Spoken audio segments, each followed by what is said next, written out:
Guys, welcome to Career Winters. और आज हम स्टार्ट करेंगे क्लास 12th केमिस्ट्री का सॉल्यूशंस। ठीक है बच्चों, तो सॉल्यूशंस हमारा क्या चल रहा था बच्चों, अगर आपको याद होगा हम सॉल्यूशन से पढ़ रहे थे कि what are the factors that affect the solubility of gas in liquid. हम ये देख रहे थे बच्चों कि कौन कौन से फैक्टर्स हैं which are responsible for solubility of gas in liquid. Gas को लिक्विड में घोलने के लिए कौन कौन से फैक्टर्स रिस्पॉन्सिबल, और हमने देखे थे बच्चों दो फैक्टर्स। कल हमने दो फैक्टर्स देखे थे। पहला फैक्टर देखा था हमने क्या बच्चों, नेचर ऑफ गैस। और इस पॉइंट में हमने क्या देखा था, अगर आपको याद हो, इस पॉइंट में हमने देखा था नेचर ऑफ गैस में देखा था हमने कि जो सॉल्युबिलिटी है वो प्रोपोर्शनल है किससे बच्चों, ईज ऑफ लिक्विफिकेशन से। और ईज ऑफ लिक्विफिकेशन किसके प्रोपोर्शनल है, क्रिटिकल टेम्परेचर के। जिसको ये नहीं पता है वो कल वाला वीडियो प्लीज देख लें, ठीक है। आज मैं आगे ही पढ़ाऊंगा, ये वापस से रिपीट नहीं करूंगा। दूसरा बच्चों हमने क्या देखा था, नेचर ऑफ सॉल्वेंट।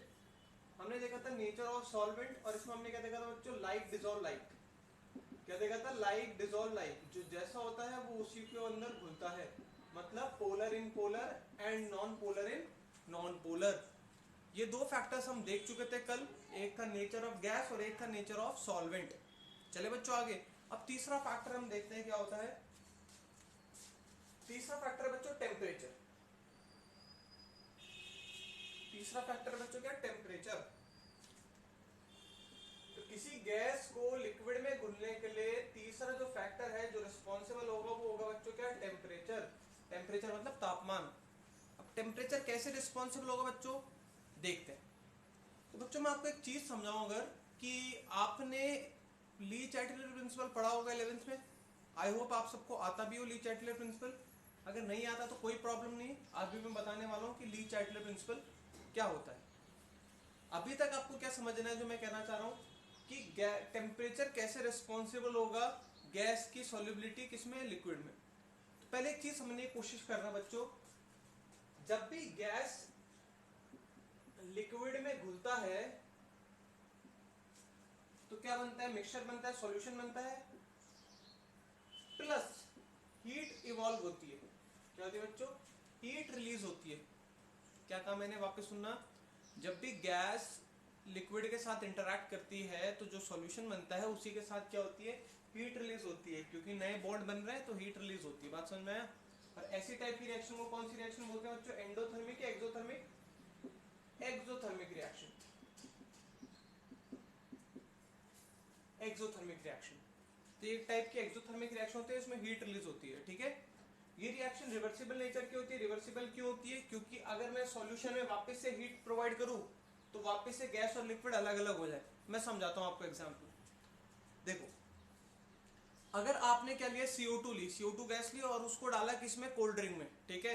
वो दोनों मिलेंगे तो और क्या बनेगा, फाइनल जो मिक्सचर बनेगा वो बनेगा थम्स अप बन गई एक तरह से, या कोका कोला बन गई। और साथ ही साथ वो क्या करेगी, हीट रिलीज करेगी। क्या करेगी बच्चों, हीट रिलीज करेगी, ठीक है। वो आपको पता नहीं होगा, मतलब आपको दिखता नहीं है, बट वो हीट रिलीज हो गई जब वो उसके अंदर क्या हुआ, मिक्स हुई। अब जब आप कोल्ड ड्रिंक को गर्म करते हो या फ्रिज से बाहर रहती है तो आपने नोटिस क्या होगा, फ्रिज से बाहर रहेगी तो क्या होगा, आप बोलते हो ना जब कोल्ड ड्रिंक बाहर रहती है तो मीठी मीठी सी हो जाती है, फिर आपने सुना होगा इसमें से गैस निकल जाती है। तो जैसे ही आप कोल्ड ड्रिंक को वापस से गर्म करोगे, कोल्ड ड्रिंक को वापस से गर्म करोगे तो गैस CO2 अलग बाहर निकल गई, और जो बाकी जो काला पानी था वो अलग बाहर निकल गया। बात समझ में आ रही है। यहाँ काला पानी मतलब कोल्ड ड्रिंक, ठीक है, जिसमें क्या नहीं हो, CO2 ना हो। तो बात समझ में क्या हुआ, वापस समझाता हूँ। आपने बनाई कैसे कोल्ड ड्रिंक, काला पानी लिया, उसमें CO2 मिलाई, काला पानी और CO2 मिलकर क्या बन गया, कोल्ड ड्रिंक। और साथ ही साथ क्या रिलीज हुई, हीट। ये रिएक्शन रिवर्सिबल कैसे बच्चों, अगर मैं काले पानी वो सॉरी कोल्ड ड्रिंक में क्या करूंगा, गर्म करूंगा तो क्या हो जाएगी, गैस अलग निकल जाएगी और काला पानी अलग रह जाएगा। तो एक टाइप की रिवर्सिबल रिएक्शन है। अब जब भी रिवर्सिबल रिएक्शन है और हमें देखना है कि टेम्परेचर प्रेशर का क्या रिलेशन होगा, तो आपको सीधी सी बात समझनी पड़ेगी। और सीधी सी बात क्या होती है, ली चैटलर प्रिंसिपल। ली चैटलर प्रिंसिपल, पूरे कॉन्सेप्ट को समझने के लिए आपको समझना पड़ेगा ली चैटलर प्रिंसिपल। और प्यारे बच्चों, ली चैटलर प्रिंसिपल क्या कहता है, समझने की कोशिश करना। ली चैटलर प्रिंसिपल बच्चों ये कहता है, सीधी सी बात समझाता हूं, रिएक्शन ये कहता है कि रिएक्शन उस डायरेक्शन में जाएगी। क्या बोला मैंने, वापस सुनना, कि रिएक्शन उस डायरेक्शन में जाएगी जहां वो चेंज को अपोज कर सके। क्या बोला मैंने, सुनना, रिएक्शन उस डायरेक्शन में जाएगी जहां वो चेंज को ओपोज कर सके, मिनिमाइज कर सके या फिर कम कर सके। मतलब रिएक्शन या फॉरवर्ड भी जा सकती है और बैकवर्ड भी जा सकती है, बट रिएक्शन फेवर कहाँ करेगी जाने को, जहां उस चेंज को या उस कॉज को मिनिमाइज कर सके। नहीं बात समझ में, मैं समझाता हूँ। मान लो कि आप अगर मान लो इस पर्टिकुलर रिएक्शन में टेम्परेचर बढ़ाने की सोच रहे हो, इस पर्टिकुलर रिएक्शन में टेम्परेचर बढ़ाने की सोच रहे हो। अब देखो यहाँ पे तो पहले से ही गर्मी है, यहाँ पे पहले से गर्मी है, हीट दिख रही है आपको। अगर मान लो रिएक्शन फॉरवर्ड गई तो मेरे को तो टेम्परेचर बढ़ ही रहा है, और फॉरवर्ड गई तो टेम्परेचर और बढ़ जाएगा। हीट का अगर ट्रांसफर इसी तरफ हुआ, यहाँ से यहाँ हुआ, तो हीट पहले से ही थी, टेम्परेचर बढ़ा तो प्रोडक्ट साइड पे हीट और बढ़ गई, टेम्परेचर और बढ़ गया, तो रिएक्शन उसको फेवर नहीं करेगा। अरे बच्चा, पहले से यहाँ पे आग लगी हुई है, यहाँ पे पहले से आग लगी हुई है, और टेम्परेचर बढ़ेगा तो आप इस तरफ थोड़ी ना जाओगे। मान लो कमरे में दो जगह है, यहाँ पे तो क्या है बच्चों, यहाँ पे लगा है आग, और ये कमरे के दूसरा कोना है, यहाँ पे कुछ नहीं है, ठीक है। और मान लो अब दोपहर का टाइम है, 50 डिग्री सेल्सियस हो रखा है, तो आप क्या आग सेकने जाओगे या दूसरी तरफ जाओगे? सीधी सी बात बताओ, आप इस तरफ जाओगे इस तरफ जाओगे? आप इस तरफ ही तो जाओगे बच्चों। इस तरफ क्यों जाओगे, इस तरफ क्यों जाओगे? क्योंकि यहाँ पे आग नहीं है। नहीं यानी मेरी बात सुन में, मेरी बात सुनने की कोशिश करो। अगर आप टेम्परेचर बढ़ाओगे, टेम्परेचर बढ़ाओ मतलब जैसे कमरे का टेम्परेचर 50 डिग्री सेल्सियस, यहाँ हीट है यहाँ हीट नहीं है, तो मेरे को तो रिएक्शन किस तरफ जाएगी, इस तरफ जाएगी, इस तरफ जाएगी, जिससे कि गर्मी को बर्दाश्त कर सके। अब मैं उल्टा केस ले लेता हूँ, मान लो टेम्परेचर बहुत कम है, 0 डिग्री सेल्सियस है। अब मेरे को तो आप आग की तरफ जाओगे या फिर इधर जाओगे? ये नॉर्मल है, नॉर्मल जो कमरा होता है, तो ये आग वाला कमरा है, तो इसी तरफ तो जाओगे बच्चों। अरे हाथ सेक लोगे आग में, सर्दियों में ये तो करते हो। तो अगर टेम्परेचर ज्यादा होगा, ध्यान से सुनना, अगर टेम्परेचर ज्यादा होगा तो रिएक्शन फॉरवर्ड जाएगी या बैकवर्ड जाएगी? सोच के बताओ। रिएक्शन जाएगी बैकवर्ड। और टेम्परेचर बच्चों अगर कम होगा तो रिएक्शन कहाँ जाएगी? आग की तरफ जाएगी, आग से दूर जाएगी? आग की तरफ जाएगी, तो कहाँ जाएगी? फॉरवर्ड। क्या इतनी बातें आपको मेरी समझ में आ गई कि अगर टेम्परेचर ज्यादा होगा तो रिएक्शन बैकवर्ड जाएगी, और टेम्परेचर कम होगा तो रिएक्शन फॉरवर्ड जाएगी। अब मेरी बात समझने की कोशिश करना प्यारे बच्चों, अगर टेम्परेचर ज्यादा हुआ और रिएक्शन बैकवर्ड जा रही है, इसका सीधा सा तात्पर्य क्या है? रिएक्शन बैकवर्ड जा रही है, इसका मतलब क्या है कि जो आपका कोका कोला बन गया था, अब वो टूट टूट के क्या बन रहा है? गैस और काला पानी। नहीं है बात समझ में? गैस मतलब तो होगी CO2, लिक्विड मतलब काला पानी, और सॉल्यूशन मतलब क्या हो गया? Cold drink. अगर ये रिएक्शन पीछे जा रही है, मतलब क्या हो रहा है कि जो सॉल्यूशन है वो टूट टूट के क्या बन रहा है? गैस और लिक्विड में कन्वर्ट हो रहा है। मतलब जो आपका कोका कोला था वो टूट टूट के किस में कन्वर्ट हो रहा है? गैस में और काले पानी में। तो मेरे को एक बात तो, जब आप टेम्परेचर बढ़ा रहे हो तो जो सॉल्युबिलिटी है, सॉल्युबिलिटी का मतलब क्या होता है? इन दोनों का इंटरेक्शन।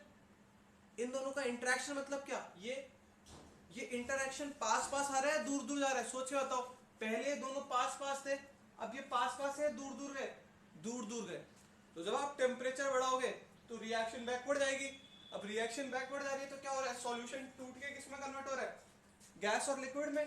तो सॉल्युबिलिटी बढ़ेगी या कम होगी बताओ? सॉल्युबिलिटी कम होगी। बात समझ में आ रही है? सिमिलरली यहाँ देखो, टेम्परेचर कम हो रहा है तो रिएक्शन फॉरवर्ड में जा रही है। इसका मतलब क्या हो रहा है? गैस और लिक्विड मिल मिल के क्या बना रहे हैं? सॉल्यूशन बना रहे हैं। मतलब सॉल्युबिलिटी बढ़ रही है फिर कम हो रही है? सॉल्युबिलिटी बढ़ रही है। अब रिलेशन देखो, सॉल्युबिलिटी और टेम्परेचर में क्या रिलेशन है? डायरेक्ट का, इनवर्स का? अगर सॉल्युबिलिटी बढ़ रही है तो क्या हो रहा है? टेम्परेचर कम हो रहा है, और सॉल्युबिलिटी कम हो रही है बच्चों तो टेम्परेचर बढ़ रहा है। तो अगर इनका रिलेशन देखें तो क्या आएगा बच्चों? Solubility is inversely proportional to temperature. क्या मेरी बात आपको समझ में आई? क्या मेरी बात आपको समझ में आई? तो टेम्परेचर के साथ क्या रिलेशन है सॉल्युबिलिटी का? In case of solubility of gas in liquid, तो इसमें क्या है? अगर हम टेम्परेचर को राइज करेंगे तो सॉल्युबिलिटी कम होगी क्योंकि रिएक्शन बैकवर्ड में जाएगी। वेयर अगर आप टेम्परेचर कम करोगे तो सॉल्युबिलिटी बढ़ेगी क्योंकि रिएक्शन फॉरवर्ड में जाएगी। तो सॉल्युबिलिटी और टेम्परेचर का बच्चों इनवर्स रिलेशन है, डायरेक्ट रिलेशन नहीं है, इनवर्स रिलेशन है। ठीक है बच्चों, ये आपका टेम्परेचर खत्म हो चुका है। अब तक हमने 3 फैक्टर पढ़े, याद करो। पहला क्या था? Nature of gas. दूसरा क्या था? Nature of solvent. तीसरा क्या था? टेम्परेचर। तीनों फैक्टर्स याद होने चाहिए प्यारे बच्चों। अब आते हैं चौथे फैक्टर पे। चौथे फैक्टर पे आते हैं, आप लोग ही बताओगे मेरे को चौथा फैक्टर क्या है। चौथा फैक्टर है प्रेशर। बहुत ही आसान है, देखो बच्चों सुना नहीं, मुझे पता है थोड़ा सा वीडियो क्लासेस में दिक्कत रहती है, बट कोई बात नहीं, मुझे पता है आप लोग हमें बिल्कुल सपोर्ट करोगे। और बच्चे अटेंडेंस नहीं देते बट व्यूज बढ़ जाते हैं, मुझे समझ में नहीं आता कि हमारे घर वाले बच्चे व्यूज देखते हैं। आप लोग अटेंडेंस दिया करो, अच्छा लगेगा मेरे को, नहीं दे रहे हो तो कोई बात नहीं, बट दे दिया करो यार, अच्छा लगता है यार, ठीक है। हम भी तो कुछ ना कुछ मेहनत कर ही रहे हैं। अब ये मत बोलना आपका काम है, काम तो आपका भी है फिर लाइक करने का और अटेंडेंस डालने का। चलो बच्चों कोई बात नहीं, तो प्रेशर पे आते हैं हम, ठीक है बच्चों। प्रेशर, प्रेशर का मतलब क्या है, अगर हम गैस में अगर हम क्या करेंगे, प्रेशर बढ़ाएंगे तो क्या होगा, सॉल्युबिलिटी बढ़ेगी या कम होगी। मेरे को एक बात बताओ, अगर आप CO2 को हाई प्रेशर से भरोगे तो सॉल्युबिलिटी ज्यादा होगी या कम होगी, सोच के बताओ, सोच के बताओ। ज्यादा प्रेशर लगाओगे, मेरे को एक बात बताओ, सोच के बताना, आप टेम्परेचर भूल जाओ फिलहाल। हमने देखा था क्या कि गैस को अगर आपको घोलना है पानी के अंदर तो आपको क्या करना पड़ेगा, उसको लिक्विफाई करना पड़ेगा। और गैस को लिक्विड बनाने के लिए प्रेशर ज्यादा चाहिए कम चाहिए, मेरे को सीधी सी बात बताओ, सीधी सी बात बताओ। प्रेशर क्या चाहिए, ज्यादा चाहिए। पार्टिकल्स को पास पास लाना है तो प्रेशर क्या चाहिए, ज्यादा चाहिए। प्रेशर ज्यादा होगा तो गैस फटाफट किस में कन्वर्ट होगी, लिक्विड में कन्वर्ट होगी। और अगर एक बार गैस लिक्विड में कन्वर्ट होगी तो क्या होगी, फटाफट क्या हो जाएगी, लिक्विड से घुल जाएगी। क्या मेरी बात आपको समझ में आ रही है। गैस अगर एक बार लिक्विड में कन्वर्ट हो गई, अगर प्रेशर ज्यादा लगाया तो क्या होगा, गैस फटाफट किस में घुल जाएगी, लिक्विड में आसानी से घुल जाएगी। तो इसका मतलब अगर प्रेशर ज्यादा है तो लिक्विड बनने की टेंडेंसी ज्यादा है, लिक्विड बनने की टेंडेंसी ज्यादा है तो सॉल्युबिलिटी ज्यादा है। तो प्रेशर और सॉल्युबिलिटी का रिलेशन क्या हो गया बच्चों, डायरेक्टली। सॉल्युबिलिटी और प्रेशर का रिलेशन क्या हो गया, डायरेक्टली। बहुत ही आसान था ये, सॉल्युबिलिटी और प्रेशर का रिलेशन क्या हो गया, डायरेक्टली। बहुत इजी था, आराम से समझ में आ गया होगा आपको कि सॉल्युबिलिटी और प्रेशर डायरेक्टली। अरे दिमाग लगाओ, आप गैस को ज्यादा प्रेशर से भरोगे तो ऑटोमेटिक सी बात है, बहुत ही ऑब्वियस सी बात है, क्या गैस ज्यादा ही घुलेगी, इसमें तो कोई दो राय आती ही नहीं है, जनरेट ही नहीं होती और कोई प्रोबेबिलिटी। ज्यादा गैस जनरेट करो, ज्यादा गैस पे प्रेशर लगाओगे तो बच्चों क्या होगा, सॉल्युबिलिटी भी बढ़ेगी। क्या मेरी बात क्लियर है आपको। तो solubility is directly proportional to pressure, ठीक है। चलो ये आपका चौथा फैक्टर हो गया। और इसी चौथे फैक्टर को और अच्छे से एक्सप्लेन करने के लिए हमारे एक अंकल थे, एक साइंटिस्ट थे, अंकल का नाम था हेनरी। उन हेनरी ने एक लॉ प्रपोज किया और उस लॉ का नाम था बच्चों हेनरीज लॉ। इसी पर्टिकुलर फैक्टर के अंदर ही वो लॉ अराइज हो रहा है। कौन से फैक्टर के अंदर, फोर्थ फैक्टर जो था प्रेशर, इसी को और प्रॉपरली एक्सप्लेन करने के लिए एक लॉ एमर्ज हुआ और उस लॉ का नाम क्या बच्चों, हेनरीज लॉ। तो इसी के अंदर का टॉपिक है क्या बच्चों, हेनरीज लॉ। हेनरीज लॉ,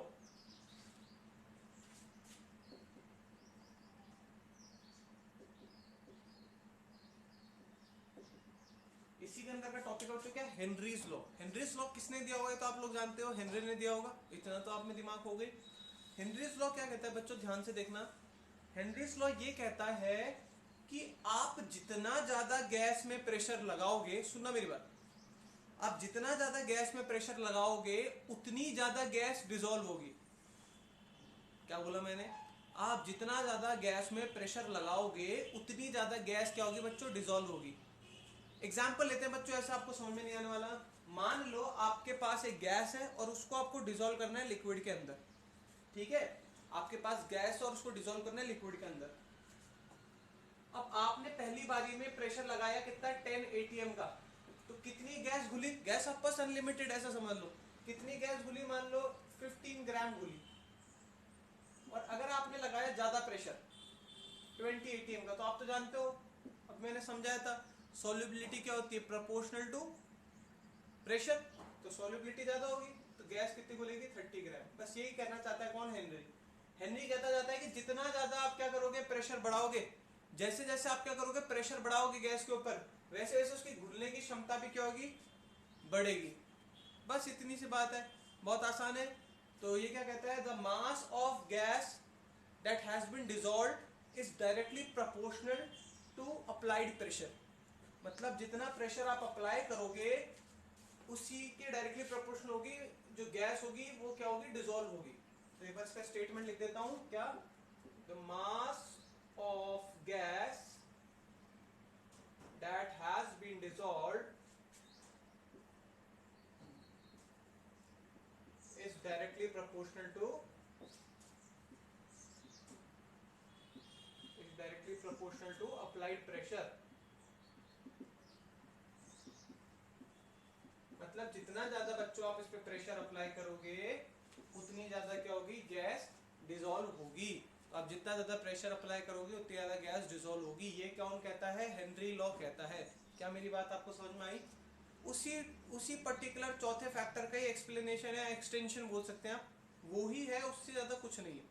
ठीक है बच्चों, अब हम चलते हैं आगे और देखते हैं इससे पहले एक एक्सप्रेशन जनरेट करते हैं। तो मास को हमने डिनोट किया W से, W is proportional to P, W is proportional to P। यहां तक बात क्लियर है?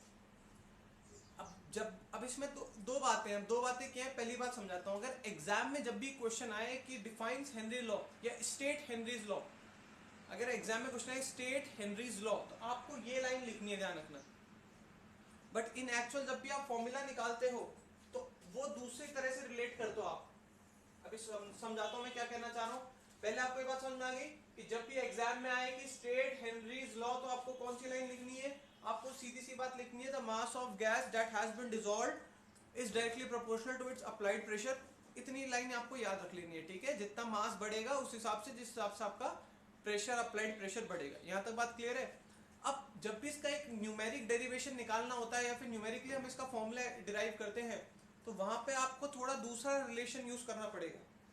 उस टाइम पे आपको ये मान के चलना पड़ेगा कि जो मोल फ्रैक्शन होता है, ध्यान से सुनना मेरी बात, mole fraction of gas is proportional to applied pressure.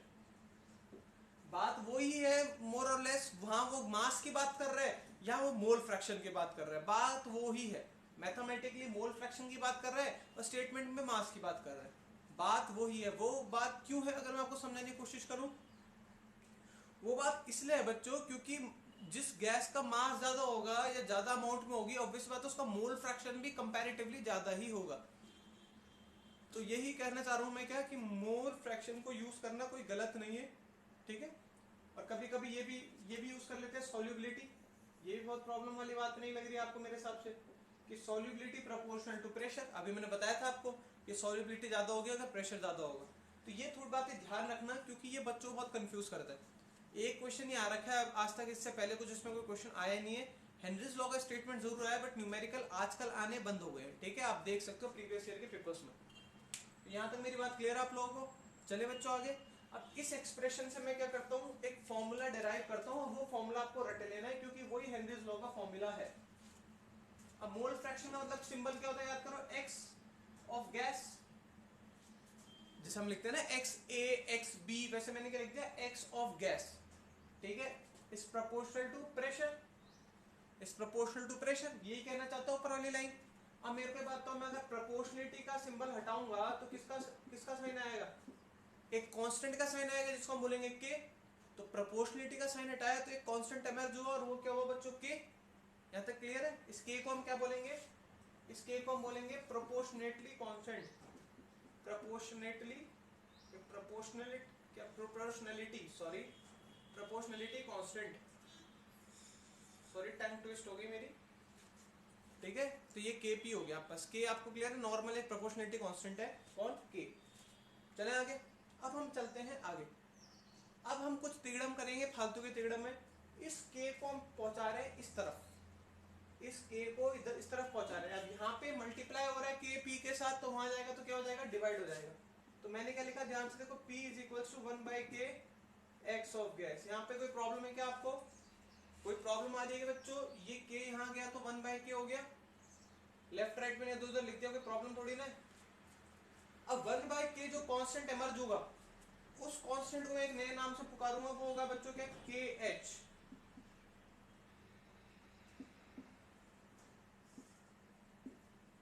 1/k था बच्चों, वो किसके बराबर है, KH के बराबर है। और KH को हम क्या बोलते हैं बच्चों, हेनरीज कांस्टेंट। क्या बोलते हैं, हेनरीज कांस्टेंट। तो आपके पास प्रेशर का फॉर्मूला क्या आ गया, pressure is equals to KH multiply by x of gas, KH multiply by x of gas. ये हो गया बच्चों आपका किसका फॉर्मूला, प्रेशर का फॉर्मूला हो गया। ये इंपॉर्टेंट फॉर्मूला है, ये आपको याद करना है। क्या, pressure is equals to KH multiply by x of gas. X मतलब mole fraction of gas. I hope आपको इतना समझ में आ गया होगा, इसमें कोई प्रॉब्लम होगी नहीं आपको। ये फॉर्मूला याद कर लेना और ये कैसा है इतना समझ लेना है। ये आपके चारों फैक्टर्स हो चुके हैं बच्चों, क्या खत्म, यहाँ तक क्लियर है। चले आगे, चलो अब हम आते हैं बच्चों किस पे, एप्लीकेशंस ऑफ, चलो एक बार इसका ग्राफ ही बनाते हैं पहले एक बार, और फिर हम आएंगे एप्लीकेशंस पे। अब हमारे पास फाइनल फॉर्मूला क्या है बताओ हेनरीज कांस्टेंट का, P is equals to KH multiply by X of gas. अब देखो ग्राफ बनाना सीख लो, बहुत बार काम आएगा आपके, ये पर्टिकुलर केमिस्ट्री में तो बहुत ही काम आएगा। जो बायो के स्टूडेंट है वो भी समझ ले और जो मैथ्स के स्टूडेंट है वो भी समझ ले। एक इक्वेशन होती है, आपको पता होगा स्ट्रेट लाइन की एक इक्वेशन होती है, पहले समझ लो यहाँ पे, जो होती है y is equals to mx plus c। इसको मैं थोड़ा इधर लिख लेता हूँ अगर आपको विजिबल ना हो। एक इक्वेशन होती है मैथ्स की, क्या होती है, y equals to mx plus c। ये इक्वेशन होती है स्ट्रेट लाइन की, मतलब कोई भी अगर आपको स्ट्रेट लाइन दिखती है ग्राफ में तो वो इस इक्वेशन को क्या करती है, फॉलो करती है। किसको बच्चों, y is equals to mx plus c। अब इसका मतलब क्या होता है समझने की कोशिश करना। ये मैंने बनाया एक ग्राफ, एक कार्टेशियन प्लेन बनाया मैंने, ये मैंने एक ग्राफ बनाया, ठीक है, कार्टेशियन प्लेन, ये एक्स एक्सिस और ये वाई एक्सिस, ठीक है, वाई एक्सिस, ये वाई का मतलब है वाई एक्सिस, ये एक्स का मतलब है एक्स एक्सिस, ठीक है, मतलब इसमें कोई भी वैल्यू आप ले सकते हो, ठीक है। एम का मतलब होता है स्लोप, स्लोप का मतलब कि जो लाइन स्ट्रेट लाइन है वो कितने ढलान पे है, ढलान जानते हो ना, ऐसे ऐसे ढलान ढलान, ठीक है, जो टेन थीटा होता है इसको असली में टेन थीटा कहते हैं, मैथ्स वालों को पता होगा, ठीक है। बायो वाले इतना याद रखो कि एक ढलान होती है, स्लोप होती है, ठीक है, स्लोप जानते हो ना, मैथ्स में, ये आपने फिजिक्स में पढ़ी होगी शायद से। एम तो होता है स्लोप, कि लाइन जो है स्ट्रेट लाइन है वो कितनी ढलान पे है, वो ऐसे ऐसी है, वो ऐसी है, वो ऐसी है, वो ऐसी है, मतलब कितने ढलान पे, वो क्या होता है, एम होता है। क्लियर है। अगर m की वैल्यू जीरो है, जीरो है मतलब वो x एक्सिस के पैरेलल होगी, सीधी सी बात है। m की वैल्यू जीरो है तो वो x एक्सिस के पैरेलल होगी, यहाँ तक बात क्लियर है। पैरेलल मतलब ऐसी होगी सीधी, कोई उसमें ढलान नहीं होगी, बस इतनी सी बात ध्यान रखो। अगर m की वैल्यू पॉजिटिव है तो वो ऐसे ऊपर उठती हुई होगी, ऊपर उठती हुई, और अगर m की वैल्यू नेगेटिव होगी तो नीचे गिरती हुई होगी। ये तीन बात याद रख लो, बहुत इंपॉर्टेंट है बच्चों, कॉपी में जरूर लिख लेना जिसको नहीं पता है। क्या बोला मैंने, अगर m की वैल्यू जीरो होगी तो लाइन कैसे होगी बच्चों, मैं चार केसेस बताता हूँ। m की वैल्यू, अगर m के लिए जीरो होगी तो लाइन ऐसे बनाओगे सीधी। अब सीधी वो जरूरी नहीं यहीं से जाए, वो सीधी ऐसी भी हो सकती है, ऐसी भी हो सकती है, यहाँ भी हो सकती है, नीचे भी हो सकती है, वो मैं आपको बताता हूँ थोड़ी देर में। बस सीधी मतलब वो कैसी होगी, उसकी ढलान कैसी होगी, ऐसी होगी। m की वैल्यू अगर मान लो कितनी पॉजिटिव हुई, तो पॉजिटिव हुई तो ऊपर उठती हुई होगी, ऊपर उठती हुई। m की वैल्यू नेगेटिव होगी तो क्या होगी, नीचे गिरती भी होगी। और m की वैल्यू अगर इन्फिनिटी होगी तो ऐसी होगी, ठीक है। मैं आपको सीधी सी बात बता रहा हूँ, देखो m एक तरह से मतलब आपकी सक्सेस है, आपकी सक्सेस है, मतलब आप जैसे आप ग्रो कर रहे हो लाइफ में। अगर आपकी सक्सेस जीरो है मतलब आप कल जैसे थे आज भी वैसे हो, आगे भी ऐसे रहोगे, मतलब कोई चेंज नहीं आ रहा आपकी जिंदगी में। जैसे अभी कोरोना वायरस की वजह से घर पे बैठे हो तो यहाँ आपका स्लोप है जीरो।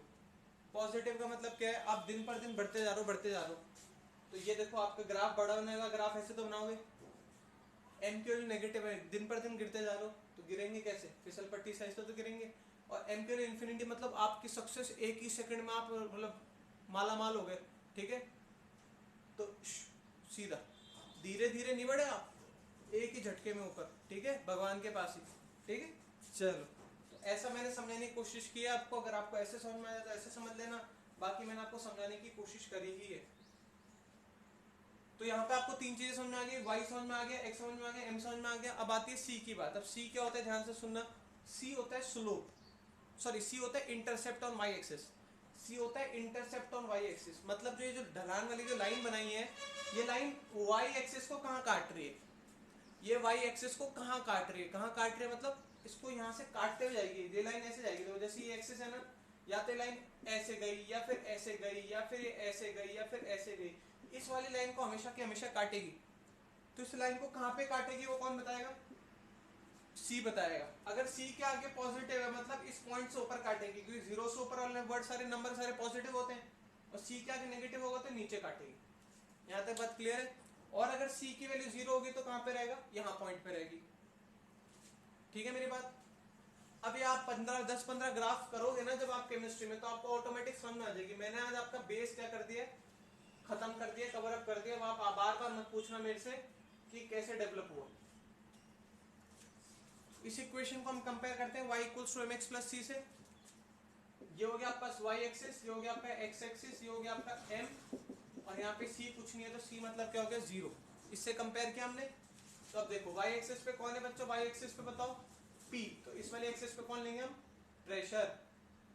x एक्सिस में कौन है, मोल फ्रैक्शन, तो इस वाले में हम क्या लेंगे, x of gas mole fraction. Intercept 0 है मतलब क्या होगा, वो यहां से चलेगा, इस पॉइंट को काटेगा। और m क्या है, KH है जो कि पॉजिटिव है, तो कैसे काटेगा, ऐसे काटेगा। तो इसका m कितना है, KH। इसको हम क्या कहते हैं, स्लोप। m को क्या कहते हैं बच्चों, ढलान, स्लोप। क्या मेरी बात क्लियर है आपको। ये ग्राफ बनाना आ गया आपको। एक y एक्सिस में प्रेशर, x एक्सिस में x ऑफ गैस, और ये क्या बन गया आपका, स्लोप बन गया है। क्या मेरी बात क्लियर है यहाँ तक। तो ये आपका हो चुका है क्या, ग्राफ वो बन चुका है किसके बीच में, प्रेशर और मोल फ्रैक्शन ऑफ गैस के बीच में। ठीक है बच्चों। अब हम पढ़ते हैं एप्लीकेशंस ऑफ हेनरीज कांस्टेंट या Henry's law, sorry, applications on Henry's law.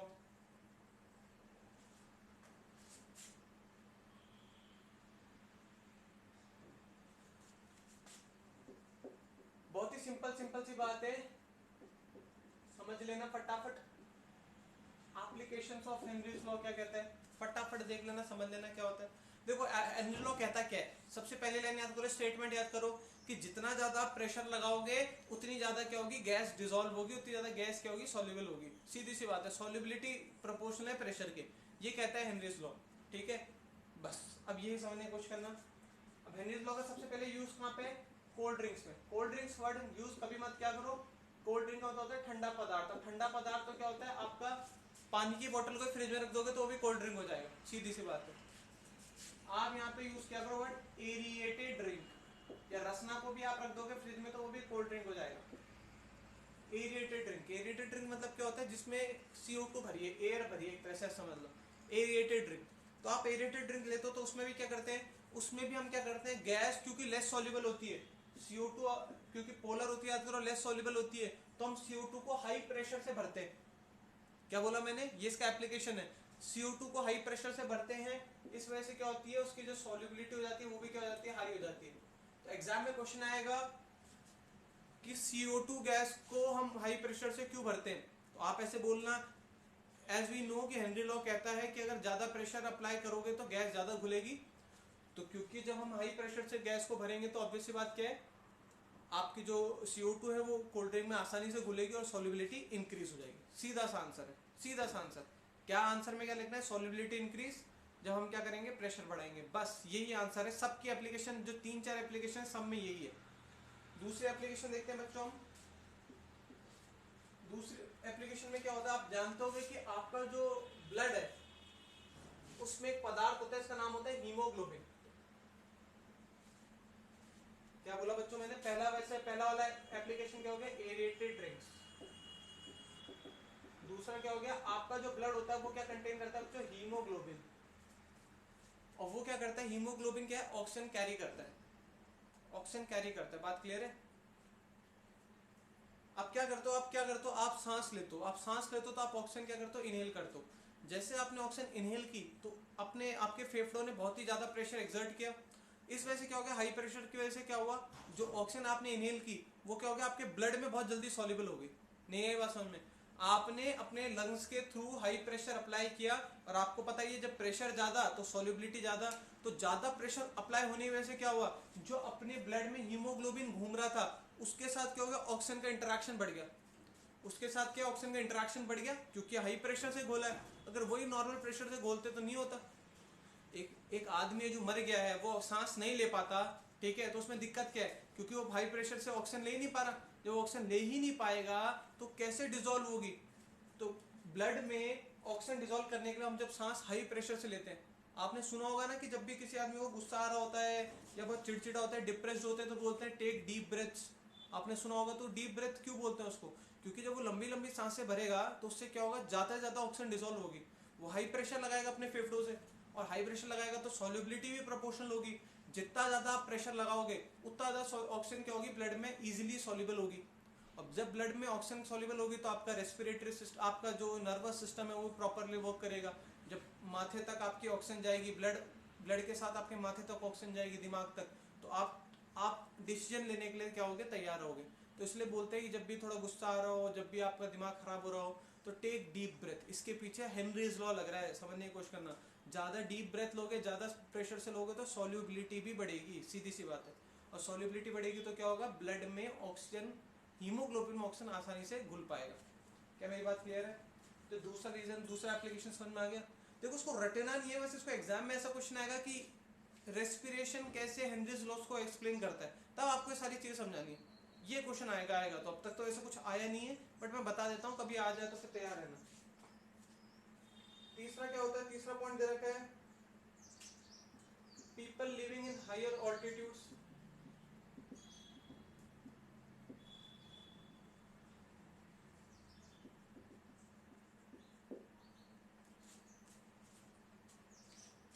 जो लोग हायर ऑल्टीट्यूड्स पे रहते हैं, पहाड़ों में जो लोग रहते हैं, तो पहाड़ों में जब लोग रहते हैं तो आपको पता होगा पहाड़ों में क्या होता है, जो प्रेशर होता है वो कम होता है।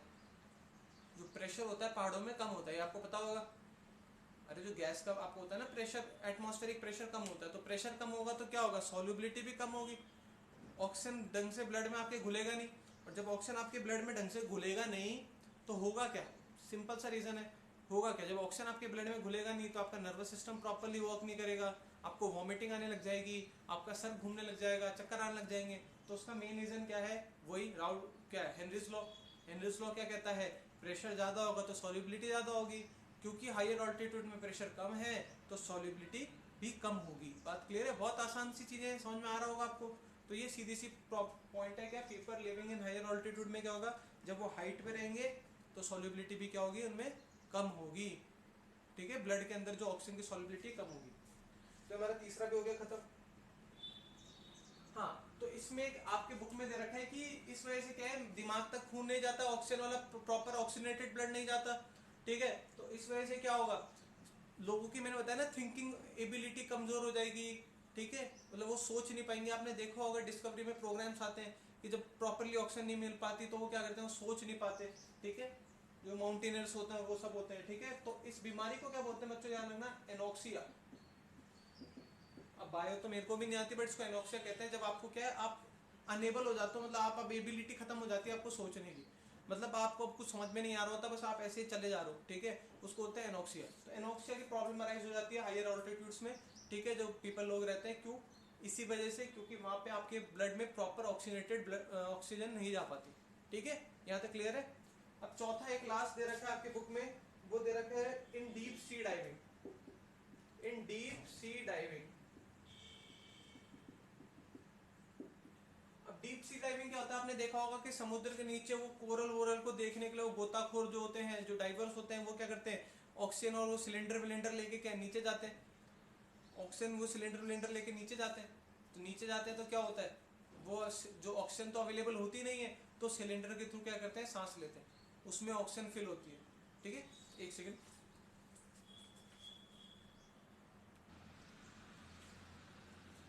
हाँ, तो बच्चों में ये कह रहा था कि वो ऑक्सीजन का सिलेंडर ले जाते हैं, मतलब एयर का जो एयर होती है उसको भर लेते हैं सिलेंडर में हाई प्रेशर से, एयर को हाई प्रेशर से सिलेंडर में भर लेते हैं। देखो ना, लाल कलर के जो सिलेंडर्स होते हैं, वो काले कलर के जो भी हैं, उनमें हाई प्रेशर से क्या करते हैं, वो एयर भर देते हैं, और वो एयर सिलेंडर्स लेके, ऑक्सीजन सिलेंडर्स लेके पानी के नीचे उतरते हैं, जो भी उनका जो एक्टिविटी होती है वो कर रहे हैं। अब इससे फायदा क्या होता है, नुकसान क्या होता है? फायदा तो जिंदगी मिल रही है, ये फायदा है। नुकसान क्या है, देखो जो एयर होती है उसमें दो बड़ी गैसेस होती है, कौन कौन सी, एक होती है नाइट्रोजन और एक होती है ऑक्सीजन। आप जानते होगे, जब एयर भरोगे आप सिलेंडर में तो एयर में दो चीजें होती हैं, एक होती है बच्चों नाइट्रोजन गैस और एक होती है ऑक्सीजन गैस। आज आप भी जो नाक से सांस ले रहे हो कौन सी, नाइट्रोजन गैस और ऑक्सीजन गैस। ठीक है, दोनों एक तरह से ले ही रहो। अब काम की गैस कौन सी होती है आपके रेस्पिरेशन में, ऑक्सीजन गैस। तो पानी के अंदर तो क्या होता है, देखो पानी के अंदर तो एटमॉस्फेरिक प्रेशर कम होता है, पानी के अंदर जब तक एटमॉस्फेरिक प्रेशर कम होता है, ठीक है, तो उस टाइम तो क्या होता है, नाइट्रोजन भी घुल जाती है और ऑक्सीजन भी घुल जाती है। बात क्लियर है मैं क्या कहना चाह रहा हूँ? समझने की कोशिश करना। पानी के नीचे एटमॉस्फेरिक प्रेशर कम होता है, तो जो ब्लड में आपने जो सांस ली तो नाइट्रोजन भी घुल गई और ऑक्सीजन भी घुल गई। ये बात क्लियर है? नाइट्रोजन भी घुल गई और ऑक्सीजन भी घुल गई। बट जब वो बाहर आता है वापस से, जब सांस वांस ले ली उसने आराम से, फिर वो जो वापस से बाहर आता है, तो देखो ऑक्सीजन तो क्या हो गई, अपनी बॉडी की एक्टिविटीज में क्या करने लगे, बॉडी के बाकी एक्टिविटीज करने के काम में लग गई, दिमाग में पहुंच गई, हाथ पैरों में पहुंच गई। ऑक्सीजन की तो रिक्वायरमेंट अपनी बॉडी के हर पार्ट को है, बट नाइट्रोजन की रिक्वायरमेंट नहीं है। अब नॉर्मल केसेस में तो क्या होता है, आप सांस लेते हो और नाइट्रोजन आप रिलीज कर देते हो, सीधी सी बात है, ठीक है। बट जब आप बिलो एटमॉस्फेरिक प्रेशर जाओगे तो नाइट्रोजन भी क्या है, ब्लड में घुल जाती है। बस आप थोड़ा थोड़ा सुन लो मेरी बातें, यहाँ पे ज्यादा टेक्निकल नहीं जाना, बस सुन लो होता क्या, स्टोरी सुन लो। जब आप पानी के अंदर गए तो एटमॉस्फेरिक प्रेशर कम है। जब एटमॉस्फेरिक प्रेशर कम होता है, जब नॉर्मल केसेस में तो क्या होता है बच्चों, कि अपन नाइट्रोजन को तो रिलीज आउट कर देते हैं और ऑक्सीजन को हम क्या करते हैं, यूटिलाइज कर लेते हैं। बट बिलो एटमॉस्फेरिक प्रेशर क्या होता है, हम ऑक्सीजन को तो यूटिलाइज करते ही हैं, बट हम नाइट्रोजन भी क्या होती है, हमारी ब्लड में घुल जाती है। वो यूटिलाइज नहीं कर रहा, बट वो ब्लड में घुल चुकी है, क्योंकि उसकी सॉल्युबिलिटी ज्यादा है, बस इतना समझ लो। नाइट्रोजन हमारे ब्लड में घुल चुकी है। बट जैसे हम बाहर आएंगे, पानी से जैसे बाहर आएंगे, तब तो एटमॉस्फेरिक प्रेशर वापस अचीव कर लिया। अब बॉडी से नाइट्रोजन बाहर जाने की कोशिश करेगी। बात समझ आ रही है मैं क्या कहना चाह रहा हूँ? नॉर्मल केसेस में तो नाइट्रोजन ब्लड में घुलती ही नहीं है, बट जब हम नीचे जाएंगे, पानी के अंदर जाएंगे, तो क्या होगा, नाइट्रोजन क्या ब्लड में घुल गई। अब जब वो बाहर आएगा तो नाइट्रोजन, अब बाहर तो एटमॉस्फेरिक प्रेशर ज्यादा है कंपैरेटिव टू जो आपका डीप सी है।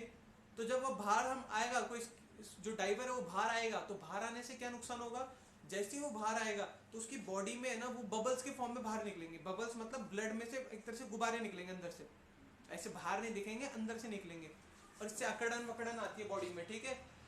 तो उसको हम कहते हैं बेंड्स। बीमारी को क्या बोलते हैं बच्चों, बेंड्स बोलते हैं। नहीं ये बात समझ में? अरे वो बबल्स के फॉर्म में बाहर निकलेंगे जो नाइट्रोजन होगी। अब बाहर ऐसे नहीं कि यहाँ से ऐसे गुब्बारा बन जाएगा हाथ के ऊपर, जैसे गले के ऊपर या गाल के ऊपर गुब्बारा बन जाएगा, गुब्बारा नहीं बनेगा।